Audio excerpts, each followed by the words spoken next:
Salut les amis pêcheurs et bienvenue sur la chaîne. Ici votre guide pour une nouvelle semaine de pêche qui s'annonce absolument fascinante. Pour ce bulletin, on analyse la semaine du 10 au 16 novembre 2025. Et laissez-moi vous dire, les amis, cette semaine n'est pas pour les frileux, mais elle pourrait bien vous offrir le poisson de votre saison. Les températures flirtent avec le point de congélation. L'eau est glaciale et pourtant, c'est précisément dans ces conditions que les géants du fleuve Saint-Laurent se mettent à table pour la dernière fois avant l'hiver. Vous vous demandez si ça vaut la peine de sortir le bateau? La réponse est un grand oui, mais seulement si vous savez où, quand et comment. Alors, restez avec moi, car je vais vous dévoiler les secrets d'une semaine qui s'annonce difficile mais potentiellement légendaire.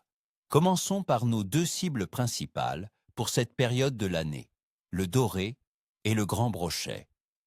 Ce sont les rois de la fin de l'automne, et ils sont affamés. Pour notre ami le doré, c'est le moment de vérité. Oubliez les bordures et les herbiers peu profonds. Les dorés se regroupent maintenant en profondeur, dans des eaux de 20 à 35 pieds, soit environ 6 à 11 mètres. Cherchez-les dans les zones de courant modéré, près des fosses, des cassures franches et des structures sous-marines comme des piles de ponts ou des parois rocheuses. L'eau froide ralentit leur métabolisme, ils ne vont donc pas pourchasser un leurre sur de longues distances. La clé est une présentation lente et précise. La pêche à la verticale, ou jigging, est la technique reine. Utilisez des têtes de jig assez lourdes, d'environ 3/8 d'once ou même une demi-once, pour bien sentir le fond malgré le courant. Garnissez-les de leurres souples, imitant un méné, de couleur naturelle comme le blanc perle ou le chartreux. L'action doit être minimale, une petite levée de la canne, juste assez pour décoller le leurre du fond, suivie d'une redescente contrôlée. La touche sera souvent très subtile, juste un petit toc ou un sentiment de lourdeur. C'est là qu'il faut ferrer sans hésiter. Passons maintenant au grand brochet. Les plus gros spécimens sont aussi en mode grosse bouchée. Ils quittent les baies peu profondes pour se poster en embuscade le long des mêmes cassures que les dorés, mais souvent un peu plus haut sur la structure. Cherchez les plateaux profonds avec des herbiers mourants ou des amas de roches. Pour le brochet, il faut penser gros. C'est le temps des gros leurres souples de type swimbai de 6 à 8 pouces montés sur une tête plombée que vous ramènerez très lentement près du fond. Les gros crankbaits qui plongent profondément peuvent aussi déclencher des attaques féroces. Une autre technique mortelle, si vous pêchez à l'ancre, est d'utiliser un gros ménémore sous un flotteur, en le laissant dériver naturellement dans le courant près d'une structure prometteuse. La patience est essentielle, mais la récompense peut être un véritable monstre. Maintenant, analysons les conditions qui vont dicter notre succès. La météo pour la semaine est, disons, caractérielle. On aura un mélange de neige, de pluie et de journées simplement nuageuses, avec des températures qui peineront à dépasser les quelques degrés au-dessus de zéro. Le vent sera un facteur important, alors habillez-vous très chaudement et privilégiez la sécurité. Ce temps instable signifie des changements de pression atmosphérique, et c'est souvent juste avant l'arrivée d'un front, quand la pression chute, que les prédateurs s'activent. Gardez un œil sur votre baromètre. La température de l'eau, les amis, est le cœur du sujet. Elle va osciller autour de 3 à 5 degrés Celsius. À cette température, le poisson économise son énergie. Il ne se nourrira qu'une ou deux fois par jour, mais il cherchera alors un repas conséquent. C'est pourquoi les gros leurres et les présentations lentes sont si efficaces. Ce froid intense force les poissons fourrages à se regrouper, et les prédateurs ne sont jamais très loin.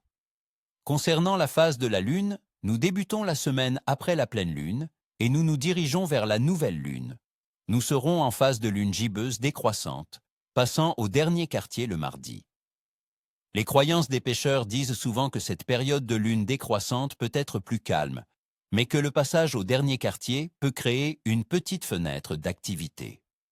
Personnellement, je crois que la météo et la température de l'eau auront bien plus d'influence cette semaine. Alors, que nous réserve chaque journée? Voici mon pronostic détaillé. Lundi, le 10 novembre, je prévois un début de semaine capricieux. La journée s'annonce avec un mélange de neige et de pluie. Ce changement de temps pourrait inciter les poissons à bouger. Concentrez-vous sur les créneaux juste avant l'arrivée des précipitations les plus fortes. Une pêche lente à la verticale sera votre meilleur allié. Mardi, le 11 novembre, la journée s'annonce moyenne. Le temps sera nuageux avec une possibilité d'averse de neige. Le passage au dernier quartier de la Lune pourrait créer une courte fenêtre d'activité en milieu de journée. Cherchez les dorés très près du fond, ils seront probablement peu actifs. Mercredi, le 12 novembre, je dirais un potentiel bon.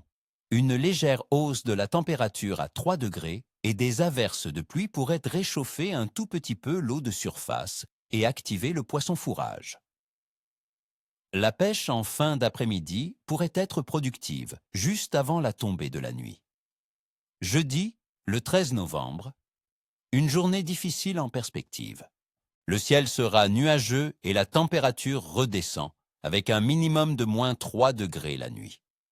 Le poisson risque d'être collé au fond et très léthargique. Il faudra être extrêmement patient et précis dans vos présentations. Vendredi, le 14 novembre. Le pronostic est faible. Encore une journée froide avec un maximum de seulement 1 degré et une nuit glaciale à moins 4. Les conditions sont rudes pour le pêcheur et pour le poisson. Seuls les plus motivés trouveront quelques poissons actifs, probablement en pêchant très creux. Samedi, le 15 novembre, une note d'optimisme avec une prévision bonne. L'arrivée d'un ciel variable avec un peu de soleil pourrait légèrement réchauffer les choses et créer un peu d'activité. La pression sera probablement stable avant le changement du lendemain. Profitez de cette journée. Elle pourrait être la meilleure du week-end. Dimanche, le 16 novembre. La semaine se termine sur une note moyenne. Le retour de la neige et de la pluie annonce un nouveau changement de pression. Cela peut déclencher une brève période d'alimentation frénétique, mais elle sera probablement de courte durée. Soyez sur l'eau tôt pour tenter de profiter de cette fenêtre.